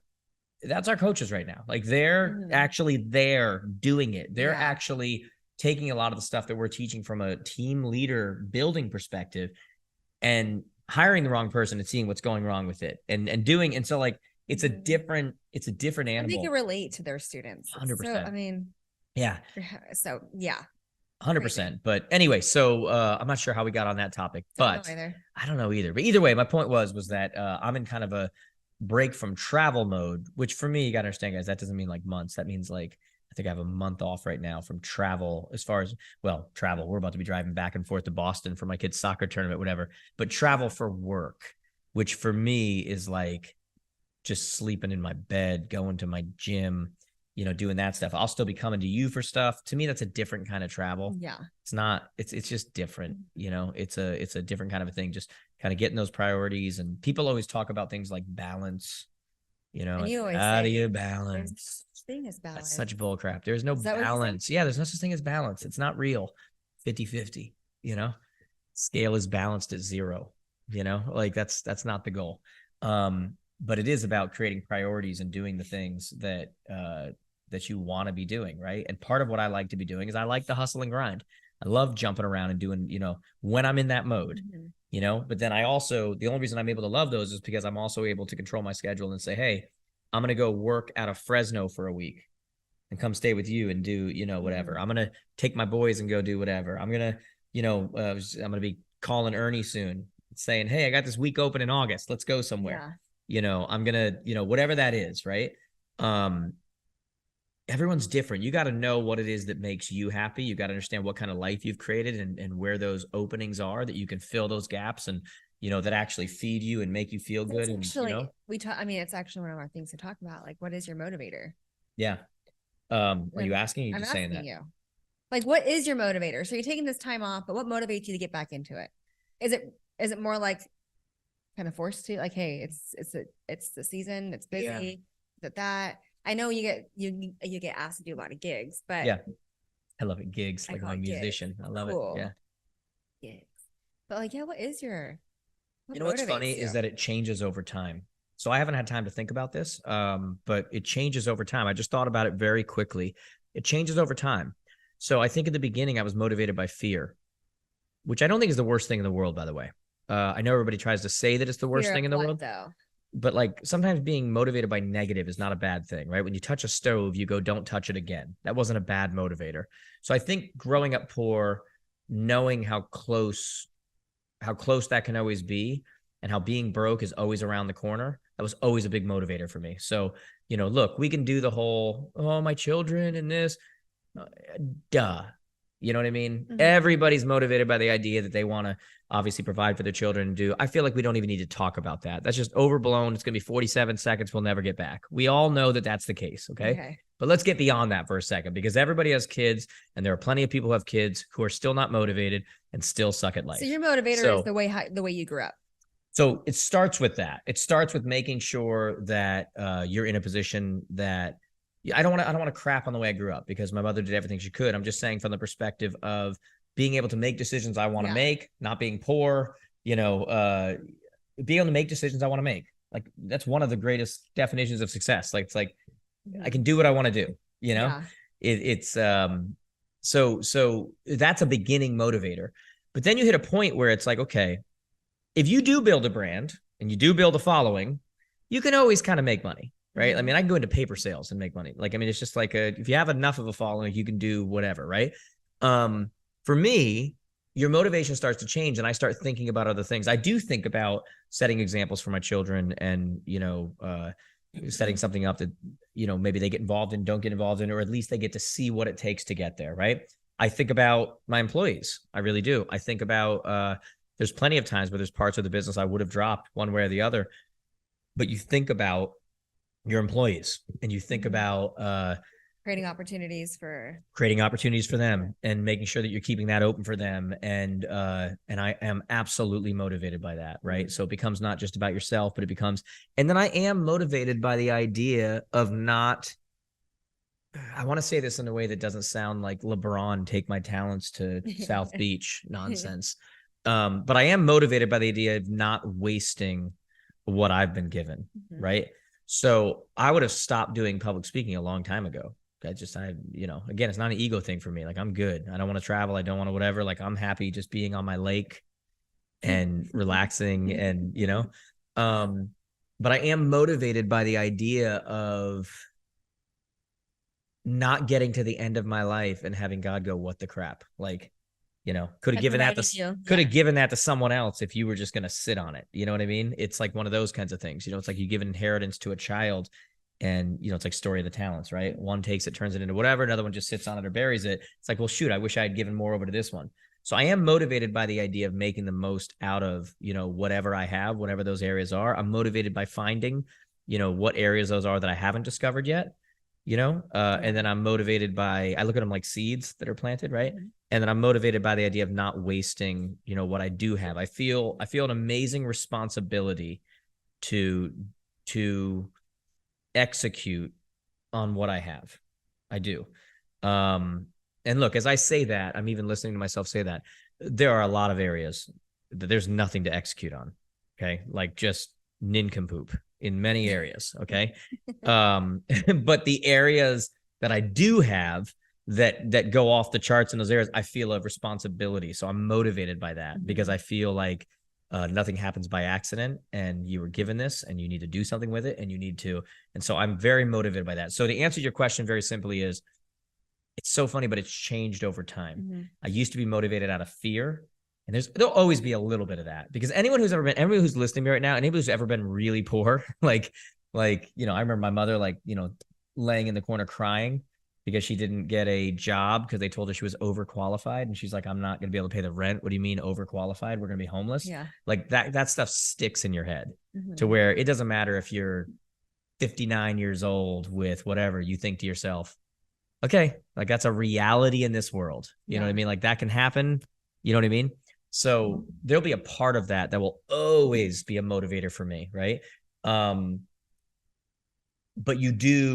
it's not a primary anymore. It's there if I need it, but it's not a primary. Primarily now it changes over time because you have to find different things to motivate you. Otherwise, what happens, and we've seen this happen with a lot of people. You see it happen in life. You see it happen in sports. You see it happen in business. You see it happen as people start to cruise. They just they hit a level and then just kind of go, okay, we're good. Yeah. And they've lost motivation, and now they live off of, they live off of. So I won't allow that to happen. And then I'm always excited about opportunities, right? Maybe we'll build something one day. Maybe I'll never retire. Like that's just not possible. Like I don't know what I don't think you have it. No, there's too many cool things to do. Sit still. There's too many cool things to do. There's too many opportunities. There's too many. I mean, I would literally, if I retired, I would build like an internet company or something, like selling something or do it's like whatever. Like it'd just be something you got to build, right? Well, you're a busybody. Yeah. Well, I'm a builder. Like I have to build. Like I have to be involved in, and it doesn't even have to be completed. It doesn't have to whatever. Like I just need to. Yeah. I need to be having this to build. I need something. Talk about build. You know what he built in the garage? The kayak rack. Yeah. Come on. Yeah. I'm talking about beautiful all of you who think that I don't do that stuff. I was actually very impressed that he was able to put this together. And he's like, because usually he hires TaskRabbit and this is not an ad for TaskRabbit, No. but it's not because I can't do it. It's just You a busyness. It's yeah. busyness. Yeah. But anyways. So for any of you who don't Building know, stuff. that's actually a whole other great conversation, by is the way, it? that we won't do fully right now, but one of these days we'll do a podcast on this. Like, yeah, guys, I hire out a lot of things, and that is not because I'm lazy. It's not because of whatever, but we just have so many things available to us today that, like, for example, when I moved into this house, I had a very short amount of time to get everything ready. And I had college kids out there building stuff. I had these people over here. Season. It was like September. Oh, I came home, closed, and went. Like, it was just like the stuff we have available to us today is insane. And so, yes, I do leverage many times while I'm running and coming and going and whatever. You know, I'll get these people who will come and, you know, when I buy something, they'll come and build something. They'll come and put up the drapes and the stuff downstairs. They'll come and do, like, you know, there's all these things that are available. But one of the things that a lot of people don't know is I actually enjoy doing stuff like this when I have time. And so now that I'm home for the month and whatever, yeah, we bought my son, by the way, we just got him a car. Crazy market right now, car market, crazier than the housing market. Okay. Used cars are more than new cars. Yeah. So parents, don't feel bad because Jared bought a brand new car for his son. It's an investment. It made no sense. No, it was because it was more practical to buy a new car in the market that we're in. I can sell it for more than I bought it for. A friend of ours joked and said yesterday at dinner, said, yeah, Jared, you made me feel bad because I bought my child a rinky-dink. It was practical. But it was literally because it was just more practical. I was looking like everyone else. Let me get an 8-year-old Honda Accord with 130,000 miles. That car is now 18 to 20 grand. That's insane. Okay, so I was like, all right, well, let me get a 3-year-old one with 40,000 miles. Costs more than a brand new one. Mm-hmm. It's like, it's just an insane market right now. So anyway, you think the housing market's insane? That's insane. But my point is, so I'm home now and I like doing, so I had to make room in the garage because I had, just mine, parking in there. And yes, we got a kayak rack. And I like doing that stuff. Like, I am the type that I love to see a finished product. You know what I mean? Like, it's like, doesn't that feel good? Yeah. This is why parenting is so hard for me. Because I don't know what the end result's going to be. It's just, you parent for so long, and then you let them go. You're like, oh, I hope I did well. And then there's so much subjectivity to that. But like, this is like the kayaks hang or the kayaks don't hang. Like, it's very much like it. Yeah. There's an ending point and this is it. And it's supposed to look like this. Yeah. And if it doesn't, you failed. Yeah. And if it does, congratulations. Let's move on. And if it looks kind of crappy, it's okay. It's in the garage. No one's going to see it. Isn't that crazy? Like, someone said to me the other day, they were like, what makes you happy in life? And they expect me to say my children, my this. Again, obvious answer, guys. But let's go a little different route. Yeah. You know what makes me happy is when I'm down to my last deodorant bar. When I'm down to my last, and then I order 8 of them, and now I'm filled up, and I know the world is in order. Which, by the way, that's what makes me happy. Which, by the way, he just ordered some because he's actually. But the bottom of my cabinet looks like a Costco thing. Like, I order everything in bulk, and it's like I like everything to be in order. I don't like a door that's squeaking, or the light's not working in the fridge, or you've got a clattering coming from your dishwasher. Yeah. Like, when that happens, and then someone comes and fixes it, or I fix it, whatever, no longer doing it, the world makes sense again. Mm-hmm. It's like, whew, everything's back how it should be. That's what makes me happy. Like, that is like, and on the flip side, when it's not like that. Yesterday, the boys, I got here, the boys were eating Chipotle, and Jared's like, why is the cup on the counter? Oh. And Grayson's all, because it's a cup that belongs on the counter, Dad. He's like, why is it not in the sink? Because it's a cup that belongs on the counter, Dad. No, but because they never move it. They literally eat here. They eat here. And then I finally got them to throw their stuff away. That cup will not move to the sink unless I go move it to the sink. Like, there's something in the synapses of their brain that doesn't say, done with the cup. Let's move. I'm not even telling them to put it in the dishwasher. Let's send a universal signal to the world that says, I'm done with this cup. His mind works like this. So everything has a spot for it. Put it in its spot. Oh, yeah. Yeah. I'm like the same way at my house. Yeah. So. Well, that's one of the reasons why we have very similar tastes, right? In like style, like, like our kind of style, like whatever. But then also, we both are like that, where we're very organized people. Yeah. And I know, by the way, I know I can be tough like that because I'm like very anal about, like, do. Oh, look at that. Look at that, guys. The light miraculously turned itself on when you weren't here. Cause like, they don't turn the lights off. They don't do. I'm very like, boop, boop, boop, boop about everything. Like, and I think it's so funny because I think that can, on one hand, have to almost watch it because I think they'd be very difficult sometimes to be around if I, whatever. But then on the other hand, it's part of what makes me too, Mhm. like in my own life, because like I'm very, Yeah. like that. It's Yeah. Yeah. Anyways, Anyway, very exciting, huh, Tom? Yes. I can tell. all right, But you know what's exciting? Are we wrapping up do here it, soon? do it. Exciting on Tom's plate is your picnic today. Oh, yeah. Oh, that's right. We have our company How- picnic. So you are okay. I think I got this. And I want you, after we talk about this, we have some Like, questions from the audience we need to PPC. answer. You're part of the PPC. Yeah. How has everything been going? I know you have a busy day today. Yeah. Is everything good? Yeah, I think so. Yeah, we actually we're hoping to have music. That should be good. Ooh, is that what you're bringing? Like Yes. you're cool, like speakers and everything, or like a little sound? Oh wow. Yep. So we'll try that, and then Wow. Do you know that you bought a DJ? I mean, all I heard was competition. You're bringing another speaker? you're off season right Just now. kidding, I'm just kidding. and then Sound what else do we speakers. have? We have let's see, Down, down, 3 down, down, games. down, We're gonna down. have Ooh. wiffle ball, cornhole, and can jam. Should be fun. And then I got to bounce out early because my son's got a soccer game Wait, tonight. you're leaving your picnic early? First off, we I are can't leaving. believe you're making me leave the picnic. I'm doing the most important part. No, but that's gonna be Just fun. dollar bills, y'all. And we're doing like a taco bar. Yep. Yeah. Because I was thinking like Fiesta Friday, Yeah. kind of fun. Didn't you kind of come up with that? Yeah. you were kinda saying that? I saw it Because he my didn't girlfriend- involve you. No, my girlfriend Krista, she always says Fiesta Friday on her social page. I was like, oh, Fiesta Friday, a taco bar, easy. Yeah. Stuff. Oh, that's gonna be fun. And the weather is perfect because usually Yeah. when I come here, it's always raining or cold. Yeah, not now And though. so Not no, now. it's gorgeous. Not now. Yeah. It's yeah. I told you it's now. This is usually what it's like. Just so you know, it actually is very nice, which It is makes him beautiful here. angry because he likes cold. I do. But you guys didn't react to my thing. I was trying to Oh, cause sorry, what was problems that? over here because he didn't involve you in the planning, so we had to insert you into it. Okay, I'm just saying, like, just you're being nice to him. Like, really, he's a villain. Let's be honest. Well, Okay. I mean, Boy, this is I not did. taking. I This is did wanna not be a taking part of at this. all right now. You're all just looking at each other, all googly eyed. It's okay, Googly Tom. eyes. It's okay. It's okay, on Tom. behalf of the PPC, Uh, I apologize. Okay. See, okay. All right. We have some things to cover before we go.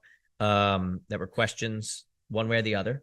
Oh, okay. So one was shoes in the house, Ooh. yes or no? Tom.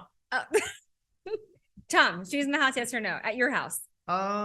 So we don't really wear shoes all that often. It's mostly Crocs in the Okay. Tom Demo house. What's your So shoes? You're they're- deflecting. They're Crocs. I don't know. So I mean, normally This we is a just bunch kinda- of crock. That's what this conversation normally we is. just kind of kick those off. But I mean, if one of us just kind of walked in without taking those off, it's not like you're gonna take that off. You're gonna take those off really quick. It's not like that. Okay, so let's say you have company coming. Yeah. Oh, I don't care. Yeah. It's kind of what And- they want to do. Okay. Yeah.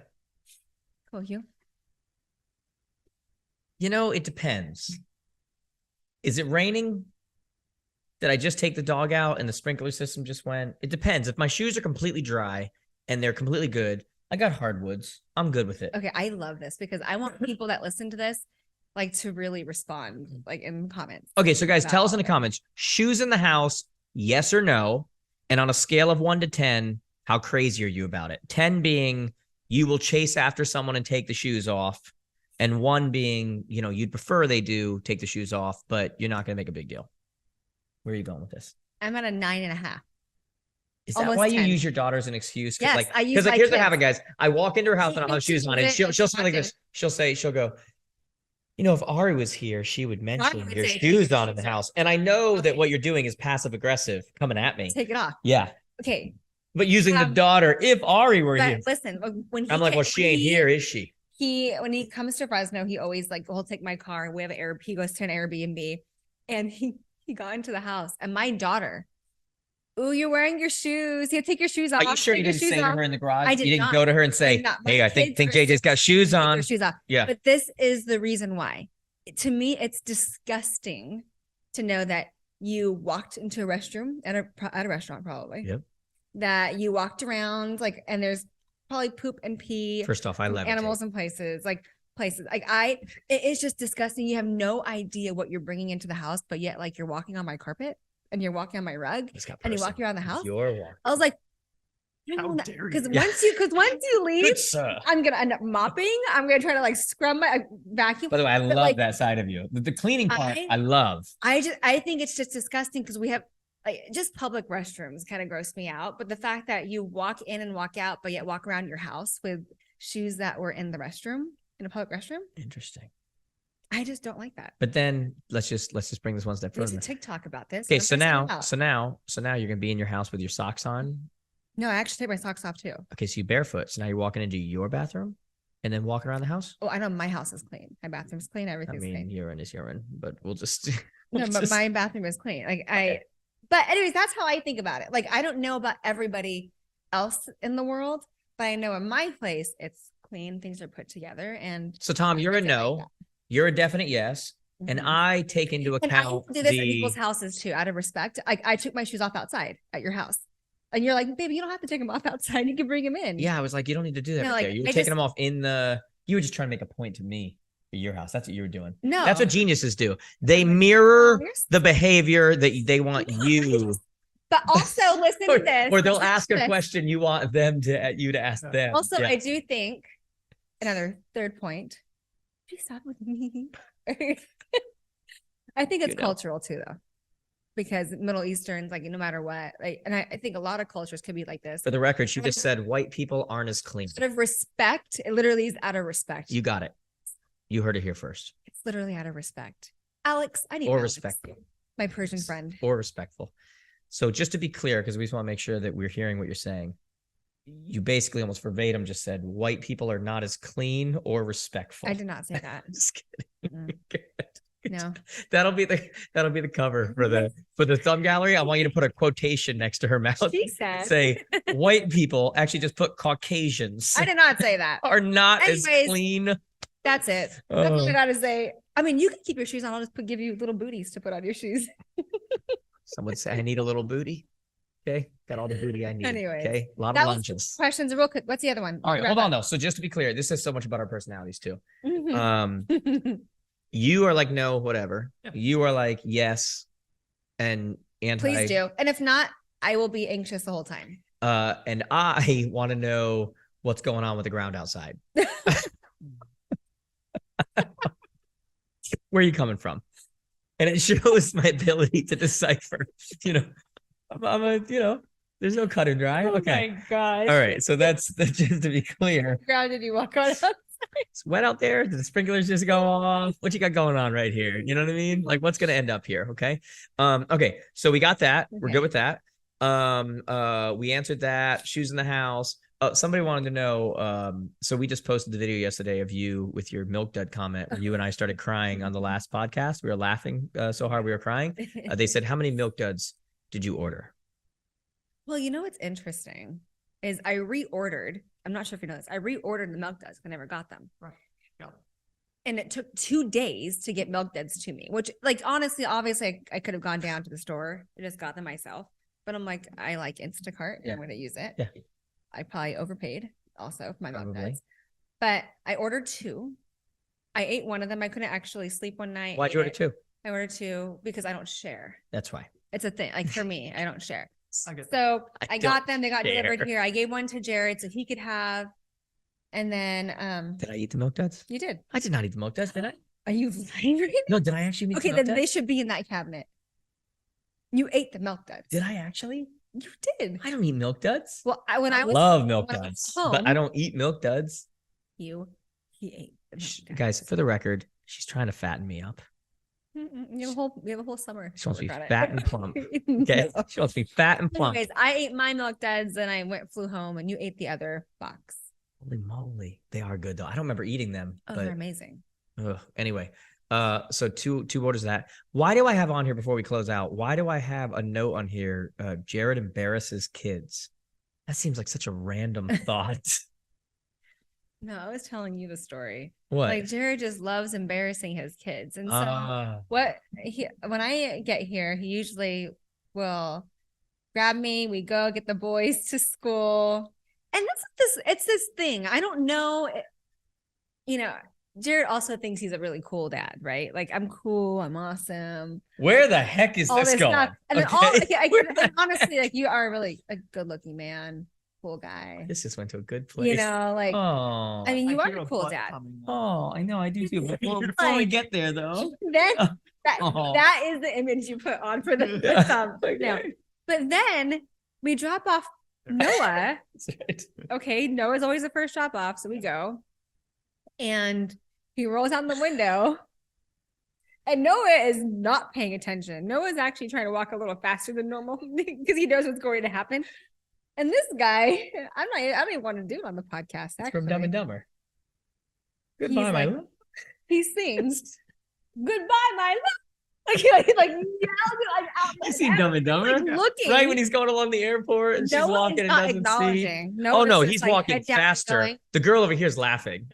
I mean, You know what? That feeds Jared. It's like, you shouldn't be laughing. oh, I love So it. Jared's like, oh, I love I'm it. embarrassed. And it's just like, oh, you're that dad. Well, first off, I was told by I think several. that like is like, I don't know. I just Let me get off the ropes here for a second. Every dad loves to I was embarrass told by kids. several of my kids' friends last week, you are our favorite dad. Don't look at me like that's not true. That's Okay, but absolutely true. I'm sure they say that. I will but text them right that now. Really is encouraging. Wait. What? What was the situation? Like, were they here? Yeah, because you know why? He So- bought them all Starbucks. Yeah. the week Morning prior, the week breakfast. prior, I mean, you saw, I think I put it up in my stories. I had the whole school here, right? I mean, the whole Yeah, he school. hosted. That's why he's the coolest dad. Okay. There was no rules. Minus take your shoes off. That was the only rule. And then they all stayed the night. Are we done? No, we're You're not. like, oh, look at the cool. You pond. thought I had They no, all went to pool pond kayaking, and then they all played. you thought I had no video rules? Are you kidding me? He made breakfast for them, and Yep. then he went and got Starbucks Yep. for everybody. So of Yep. course he's the awesome. By the cool way, dad. all you're doing is telling everybody just how cool, like, not all dads do that. They're not making a Festivus Okay, of breakfast, yeah, but you going singing and doesn't picking make up you a cool dad. Starbucks for everybody. Hey, that cost a penny right there. Okay. I'm over here joking around with them. I feel bad for the dad watching this that does not Okay. buy their friends Starbucks. That's not normal. Okay. It And I'm isn't here normal. joking with them. I'm having fun with them. I'm quick-witted. I'm over here doing whatever. It makes Uh, him feel young, though. I think too. And then, Good. so I drop off I the do. kids. I drop off the kids. Yeah. I drop off the kids at I drop off, no, I'm picking up Noah from his friend's house and all the kids are outside. Do they ignore me like they would a normal father? Oh no, they come running over. You know what's so funny? they come hither. This is what motivates. That's his motivator. That's the one. Yeah. That's the motivator. Okay. The motivator are the little children that love him. They come hither. They come hither. Okay. They came to me like as if I was in a war zone dropping food. Okay. Oh And here they come. They come running over. The only one that doesn't come running over, his son. Okay. And one of them, He's like, no, don't give him. one of them attention. comes over. Yeah. One of them comes over, taps on the window, comes over.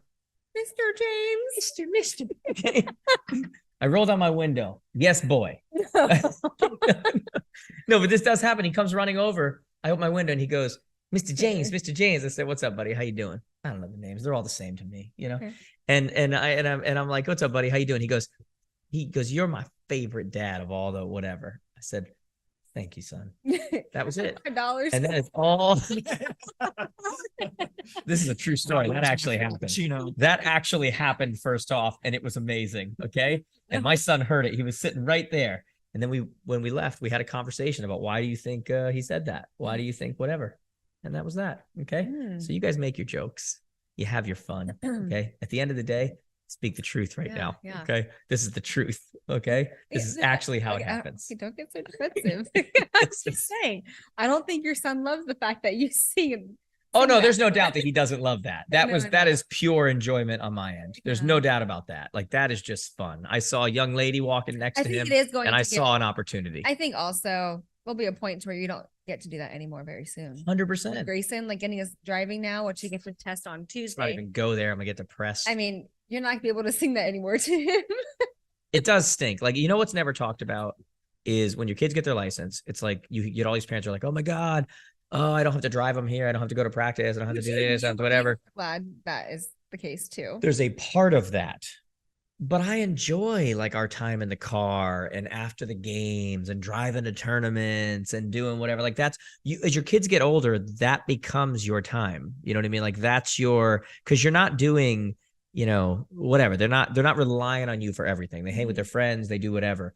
You're not at that point yet. When your kids get a little bit right now, they're still like mommy, and they're, whatever. your kids get older. Now they have their friends, they go do things, they go, whatever.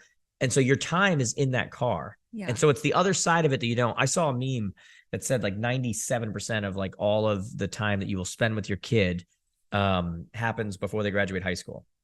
So when your kid graduates high school, you have spent 97% of the time you'll spend with them for the rest of their lives. If there's any parents listening, that is depressing. First off, I'm fighting the good fight. That's not going to happen. Okay. It's still a stat that's real though. Like it's overall real, right? So while that principle is true, and I'm going to fight against that, there is a portion of time now that is taken away by the fact that they are now going to go and not need me to drive and it's like, that's our time. That's our, and I think any good parent wants that time, with their kids. It's a valuable time. So it does kind of stink. And I will miss singing that to them and embarrassing them and, whatever, but we'll find other ways. I'm sure. You will. Yeah. Oh, 100%. I will. I never. You know that I will find a way with these children. Okay. Yeah. And the reason they still hang around is because on some level they love it. Okay. My kids love being around me. We hang out. We have fun. Are you just looking for confirmation right now? The way you are. You saw it yesterday. We all hang here and they're fine. And you've seen them beat up on me in the room and they're jumping all over me and they're doing whatever. I mean, my kids, you guys understand, like my kids, they're like one's taller than me. The other one, like they're both big now. And yet they'll come lay in the bed, hang out, like do whatever. Like we joke around, but it's a good relationship. Like it's a very good relationship. I'm very, very lucky to have kids that aren't embarrassed of you. They're not really embarrassed. I do stuff to embarrass them, but it's like that Coldplay song, right? It's like, if you've lost, you're not a loser. What do the lyrics say? What Coldplay song? God, it's a play on words, but anyway, whoever knows what it is, please write it in the comments. Yeah. I have no idea. Christopher Martin, if you could write it in the comments. Yeah, that'd be fantastic. That'd be even better. Okay. But yes, while I do embarrass them, they're not embarrassed of, and it's a good relationship. It's especially with teenage kids and whatever, it's a good thing. But anyway, I'm gonna miss that time with them in the car. But anyway, do we have anything else we want to discuss, people? We have a picnic to get ready for. So we have company picnic. We have a really busy weekend. A lot of games. We might be doing some podcasts still. I'm here every other week for the next almost month and a half. It's true. You're coming in every other week. Isn't that crazy? Because we have things going on. Every other week I'll be here. So let's plan for that. Noah's graduation. We have Katie's graduation. Good friends of ours. The daughter of the people we were out with last night. Some really good friends of ours that we vacation with and do that kind of stuff. We have some weddings coming up. My man Mangus, his son is getting married. We're both looking forward to and honored to be invited to their wedding. That's going to be a lot of fun. That'll be fun for sure. And then we should do a thing on what we're going to wear. We should do a thing on what we're going to wear. I don't know what to wear to these things. Oh, we could do a little fashion show. Yeah. I'm not made for dressing up for weddings. He's like, what should I wear? I'm like, not your stage clothes. Yeah. So also don't wear white. I've heard that's a bad thing at weddings. Yeah, you don't want to wear white either. Another anti-white over here, huh? You with the comments, and now this guy over here. Black. Unreal. Don't wear black either, because then that's a funeral. Well, he wore black to one of his best friend's wedding, so great. All black, like black. Yeah, that's funeral. Sorry, Ernie. Well, I got many compliments. So, anyways, but that'd be kind of fun to like do like a quick many compliments thing. Anyways, we have a busy summer. I'll be here a lot. Yeah, I'm coming there. You're coming there. We're like I said, I'm trying to use the summer to kind of like be fun. Yeah, hang out. Spend time with people. Like I said, still working, always working, just not traveling as much. But the events will be starting up again real soon. My God, this morning, we were at the gym and like 3 events come in, and it's like, oof, another. So we got to decide how many I'm gonna do in the fall, and then same time, it's go a from there. To have that. 100%. Yeah, 100%. Anything else you missed? Nope. All right, everybody, we love you. Make sure, as usual, subscribe. Let us know in the comments, shoes or no shoes, or anything else you want to comment about. We have a lot of fun with these. Make sure you share it with someone that you think would benefit from this. Great listening while you're working out, or you're driving, or you're hanging out, or you're doing whatever you're gonna do. Let us know where are you listening on? Like, that's always interesting to me. Written reviews are appreciated as well. We'll keep doing this, guys. If you keep listening, we love you guys. We'll see you soon. Have a good one. I used to kind of a send off, but I don't have it. I guess bye. See ya.